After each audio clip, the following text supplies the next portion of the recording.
ব্যক্তি গান গাইতে গাইতে আসে। কি গাইতে গাইতে আসে একটু জোরে বলেন? ঘুমাই গেলেন নাকি? গান গাইতে গাইতে আসে। উমরে ফারুকের হুঙ্কার শোনার পরে মাতলামি চলে গিয়েছে, গানও বন্ধ হয়ে গিয়েছে। জানে যে আমি তিনটা অপরাধে আজকে অপরাধী হব। এক নম্বরে আমি এই রাতের বেলা মাতাল অবস্থায় রয়েছি। দুই নম্বরে আমি ব্ল্যাকে মদ বহন করতেছি। ওই ব্যক্তির বগলের নিচে কথিতে চাদর দিয়ে ঢাকা মদ নিয়ে বাড়ি যাচ্ছিল। বুঝতেছেন আপনারা? উমরে ফারুক ডাক দিয়ে বলেন, এই ছেলে তুমি কে? বলে আমি আব্দুল্লাহ। বলে যে পকেটে কি? বলে যে এর ভিতরে বোন বাড়ি গিয়েছিলাম, বোন আম্মা আব্বার জন্য একটু দুধ দিয়েছে, দুধগুলো নিয়ে বাসায় যাচ্ছে, আম্মা আব্বাকে খাওয়াবো। বুঝতেছেন আপনারা? বুঝেন নাই মনে হয়। এবারে উমরে ফারুক ডাক দিয়ে বলে, দেখি কেমন দুধ, একটু দেখতে চাই। তাওবা কাকে বলে বুঝাই, ইস্তেগফার কাকে বলে বুঝাই।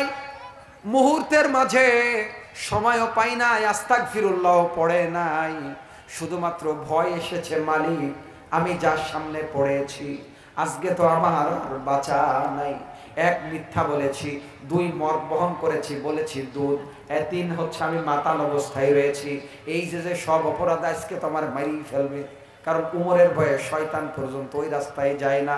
উনি ওই মুহূর্তে ওই যে কথির ভিতরে চোখ বুজে হাত দিয়ে বলে, মালিক আপনি তো রহমান, আমি তো গুনাহ করেছি, এমন এমন গুনাহ আমরা করেছি, গুনাহ যদি মালিক উন্মুক্ত করে দিত সমাজের কোনো মানুষ আমাদের পিছনে নামাজ পড়তো না। কথা বলেন ঠিক কিনা?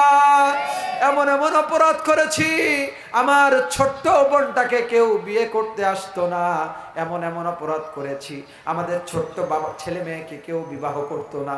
আমরা এমন এমন অপরাধ করেছি কেউ আমাদের সাথে ঘৃণায় কথা বলতো না। কিন্তু যে মালিক আমাদের গুনাহগুলোকে সাত্তার নাম ধারণ করে গোপন করেছে, উনি ওই টেন্ডেন্সি নিয়ে মালিককে বলছে, ও মালিক আমি তো অপরাধ করে ফেলেছি, আর জীবনে কোনোদিন মদ খাবো না, আমি জীবনে মদের দিকে তাকাবো না। মালিক তুমি উমরের হাত থেকে আমাকে বাঁচিয়ে দাও। সুবহানাল্লাহ। এই বলে যখন বগলের নিচে হাত দিয়ে বের করেছে, উমরে ফারুক হাত দিয়ে দেখে ওইটা অরিজিনাল এই গরম নতুন জ্বালানো দুধ। সুবহানাল্লাহ। আর একটু জোরে বলা যাবে না সুবহানাল্লাহ?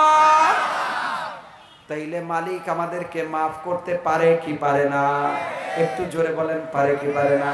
দেখবেন আমরাও মাঝে মাঝে এমন বিপদে পড়ে যাই, বাঁচার কোনো উপায় নাই, মান সম্মান চলে যায়। আল্লাহকে গোপনে মনে মনে বললে মালিক আমাদেরকে বিপদ থেকে বাঁচিয়ে দেয়। সুবহানাল্লাহ। তাওবা কাকে বলে আর একটু বুঝেন। মুসা আলাইহিস সালামের জামানায় প্রচন্ড তাপদাহ দেখা দিয়েছে, অনাবৃষ্টি দেখা দিয়েছে, বৃষ্টি হয় না জমিনে। মুসা আলাইহিস সালাম ডাক দিলেন কওমের লোকেদের, ডাক দিয়ে ফাঁকা মাঠের ভিতরে ইস্তেসখারের নামাজ আদায় করছে। কি করছে? বৃষ্টির জন্য সালাত আদায় করছে।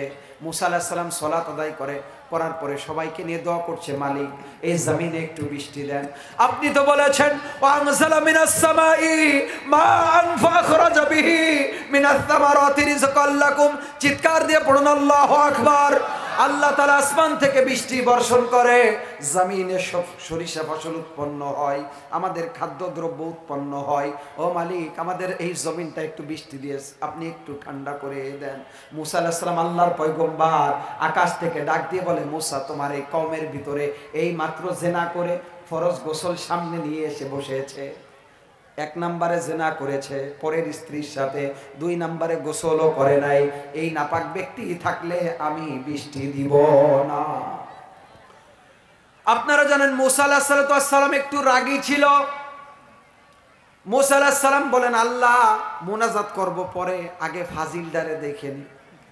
বোঝেন নাই মনে হয়। উনি কয় মোনাজাত পরে, তারপরে আগে আপনার সাথে বোঝাপড়া পরে, আগে ফাজিলের দেখি। চোখ মুখ রাগ, বলছে যে কে এই আকাম করে এর ভিতরে এসেছো, বের হও। উনি শুধুমাত্র বলছে, আহারে আজকে যদি ধরা খেয়ে যায়, কারণ চোরের মন সব সময় পুলিশ পুলিশ, কথা বলে না? খুলনা দিয়ে যাওয়ার সময় দেখবেন পথের বাজারের এদিকে চেক হয়। হ্যাঁ, সম্মানিত পুলিশ সদস্যরা বাসের ভিতরে উঠে চেক করে, দেখবেন যে 50 জন থাকলে 50 জনের একজনরে টার্গেট করে, মালের পকেটে আটার দলা পাওয়া যায়। কথা বলে না? তার মানে যারা অপরাধী পুলিশ প্রশাসন চিনে, উনি ভাবছে যে আজকে যে অপরাধ করছি, বারবার ঢোক গিলতেছি, মুসা ধরলে তো আজকে আমারে আল্লাহ জেনা সার্টিফিকেট দিবে, মুসা পিটানি দিয়ে মারবে।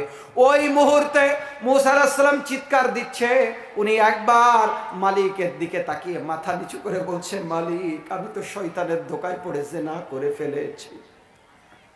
ইয়া আইয়ুহাল্লাযীনা আমানু উদখুলু ফিস-সিলমি কাফা ওয়া লা তাত্তাবিউ খুতুওয়াতিশ শাইতান।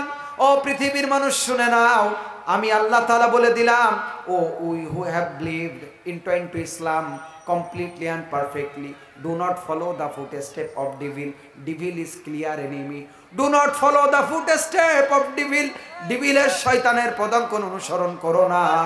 আমি তো শয়তানের ধোঁকায় পড়ে আমি তো জিনা করে ফেলেছি, পৃথিবীর কেউ দেখে নাই, আমি তো বেঁচে চলে এসেছি।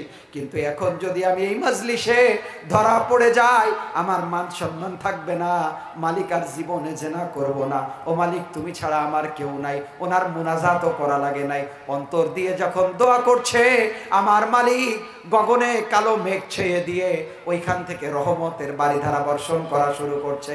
মুসা আলাইহিস সালাম রেগে আবার আল্লাহর উপরে রাগ দেখায় যে আল্লাহ আপনি একটু আগে বললেন বৃষ্টি দেব না, এখান থেকেও না বেরোলে, আমি তো তাকিয়ে আছি, কেউ তো বের হলো না, আপনি কেন বৃষ্টি দিলেন? আল্লাহু আকবার, চিৎকার দিয়ে পড়ুন আল্লাহু আকবার। মুসা আলাইহিস সালাম যখন আল্লাহকে বললেন, আল্লাহ ডাক দিয়ে বলেন, মুসা কান খুলে শুনে নাও, তুমি তো শুধু অপরাধের কথা শুনেছ, কিন্তু ও আল্লাহর ভয় অন্তরে নিয়ে এমন একটু তাওবা করে ফেলেছে, আমি শুধু ওর গুনাহ মাফ করা না, আমি ওর ফরজ গোসলটা রহমতের পানি দ্বারা করিয়ে দিয়েছি। সুবহানাল্লাহ। ও ভাই কান খুলে শুনে নেন, আল্লাহ বলছে, ইয়া আইয়ুহাল্লাযীনা আমানু, ইয়া আইয়ুহাল্লাযীনা আমানু তুবু ইলাল্লাহি তাওবাতান নাসুহা। যদি একনিষ্ঠতার সাথে আল্লাহকে ভয় করে গুনার কথা স্মরণ করে যদি চোখের পানি ফেলে রাতের বেলা যদি 2 রাকাত তাহাজ্জুদ পড়ে মালিককে বলতে পারেন, মালিক এই রাতের আধারে সবাই ঘুমিয়ে গিয়েছে, আমি অপরাধ করে ফেলেছি, মানুষকে কষ্ট দিয়েছি, মানুষকে ধোঁকা দিয়েছি, মানুষের অর্থ পাচার করেছি, মানুষকে আমি বিভিন্নভাবে কষ্ট দিয়েছি, মানুষের সম্পদ আত্মসাৎ করেছি, আমি এগুলোকে ফেরত দিব, আমি এগুলোকে ফেরত দিয়ে তাওবা করছি, আল্লাহ আপনি আমাকে মাফ করে দেন। আল্লাহ রাব্বুল আলামিন ডাক দিয়ে বলেন, ও ফুলতলাবাসী শুনে নাও, ইল্লা মান তাবা ওয়া আমানা ওয়া আমিলা আমালান সালিহা ফাউলাইকা ইউবাদদিলুল্লাহু সাইয়্যাতিহিম হাসানাত ওয়া কানাল্লাহু গফুরুর রহিমা। চিৎকার দিয়ে পড়ুন আল্লাহু আকবার। আমার মালিক আসমান থেকে ডাক দিয়ে বলে, ও ডাউকোনার মুসলমান কান খুলে শুনে নাও, আমি আল্লাহ তোমার উপরে এত বেশি খুশি হয়ে যাই, আমি আল্লাহ তুমি যে অপরাধ করেছো, এই অপরাধের কথা যদি একবার স্বীকার করে একবার সরি বলতে পারো। আমাদের ভালোবাসার মানুষ যারা আছে, আমাদের স্ত্রী আছে, মা আছে, আমাদেরকে না বুঝে যদি কষ্ট দেয়, কিছুক্ষণ পরে যদি ফিরে এসে বলে আসলে আমার ভুল হয়েছে, আমরা খুশি হই না রাগ হই? জোরে বলেন। যদি নত হয়ে যদি স্ত্রীকে আমি বকা দিয়েছি, কিছুক্ষণ পরে স্ত্রীর কাছে গিয়ে যদি কাপড়টা ধরে বলে, যদি বলি, ওগো প্রিয়তমা স্ত্রী আমি তো আসলেই অপরাধ করেছি, ওইটা আমার ভুল হয়েছিল, তোমারটা সঠিক ছিল, এইভাবে যদি বলে যে সরি, তাইলে কি মাফ করবে কি করবে না? জোরে বলেন, করবে কি করবে না? আমরা যদি আম্মাকে কষ্ট দিয়ে আম্মাকেও বলে যে আম্মু আমি বুঝতে পারি না, আমাকে ক্ষমা করো, আম্মু মাফ করবে কি করবে না? আমার মালিক বলেন, যদি কোনো ব্যক্তি ভাবে গুনাহ করতে করতে পাহাড় সমপরিমাণ গুনাহ করে ফেলো গো, তোমরা যদি তাওবা করে ফিরে আসো, আমি আল্লাহ তাআলা তোমার জীবনের গুনাহগুলো শুধু মাফ করব না, ফাউলাইকা ইউবাদদিলুল্লাহ, 90 বছর বয়সে যদি আল্লাহ তাওবা কবুল করে ফেলে গো, 90 বছর জীবনে যত গুনাহ ছিল আমার আল্লাহ 90 বছরের গুনাহগুলোকে ফাউলাইকা ইউবাদদিলুল্লাহ, সব গুনাহগুলোকে সওয়াব দ্বারা পরিবর্তন করে দিবে। সুবহানাল্লাহ। আরে কি দয়ার মালিক, গভীর রাতে সব বন্ধ থাকে, কিন্তু আমার মালিক প্রথম আসমানে চলে আসে গো। প্রথম আসমানে এসে বলে, ও মারজিনা, ও সাকিনা, ও জরিনা, ও কুলসুম, ও খাদিজা, ও আমিনা, ও ফাতিমা, কে কি চাও গো আমাকে একটু বলো, কার কলিজার টুকরা সন্তান অসুস্থ আমাকে বলো, কার সন্তান হয় না গো আমাকে বলো। ও আব্দুর রহমান তুমি দিনা আছো আমাকে বলো। ও আব্দুল মালিক তুমি বিপদে আছো আমাকে একটু বলো। ও আব্দুল সাত্তার চাকরি পাচ্ছ না আমাকে একটু বলো।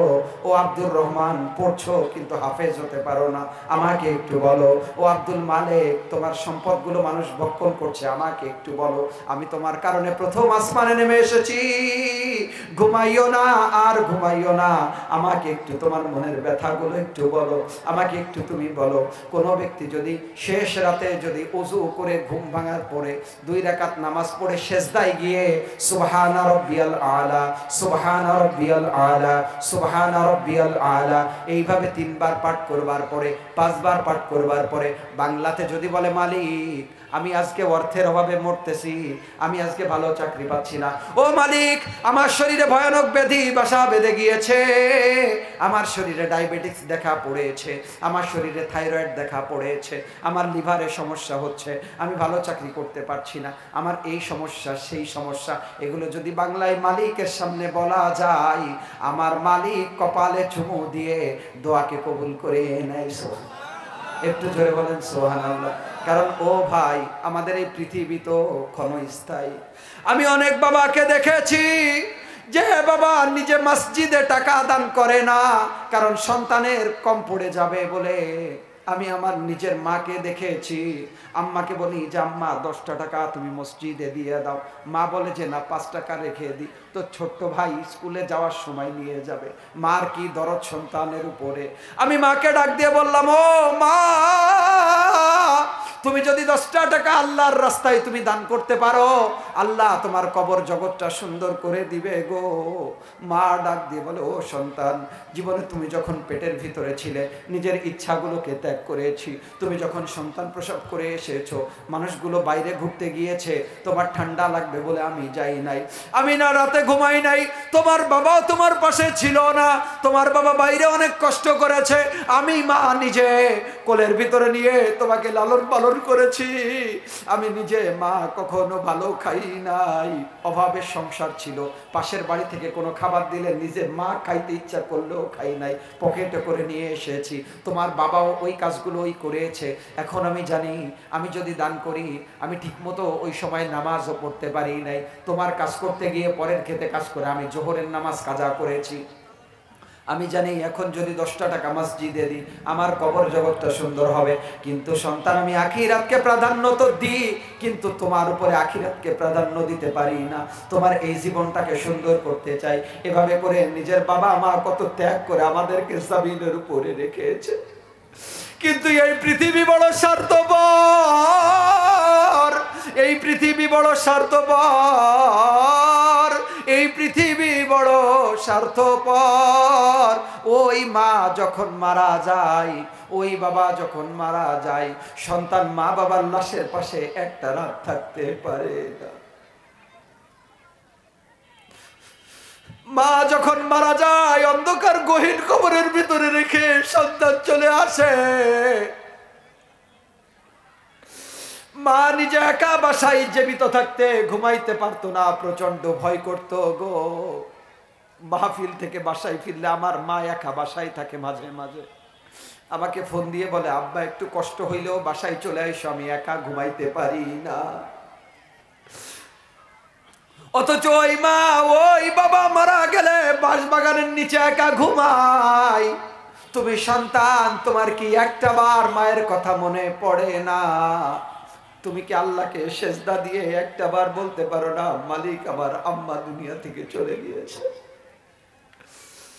মালিক আমি মুরব্বী হয়ে গিয়েছি, 12টি বছর 40টি বছর আমি স্ত্রীর সঙ্গে সংসার করেছি, আমার স্ত্রী দুনিয়া থেকে চলে গিয়েছে।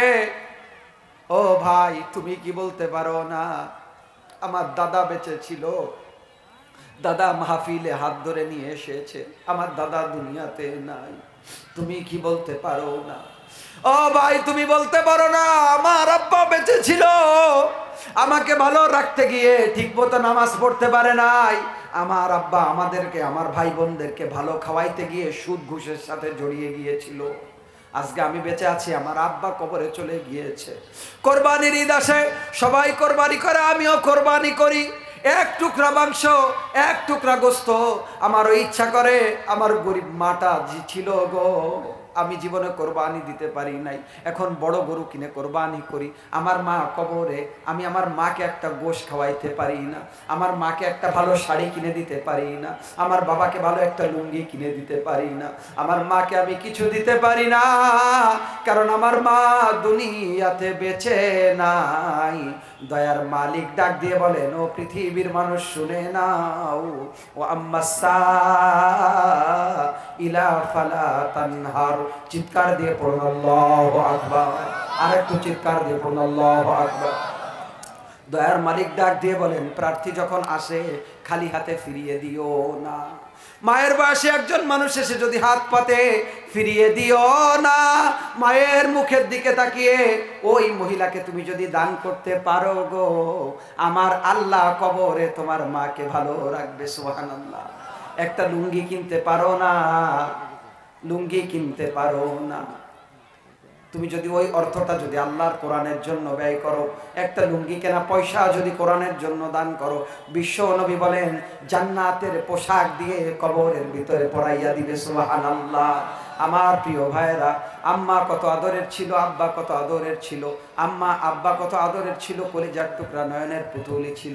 আসুন আমরা আম্মা আব্বার একটা শাড়ি বাবদ, একটা লুঙ্গি বাবদ আমাদের ভিতর থেকে মাত্র 10 জন ভাই দেখতে চাই।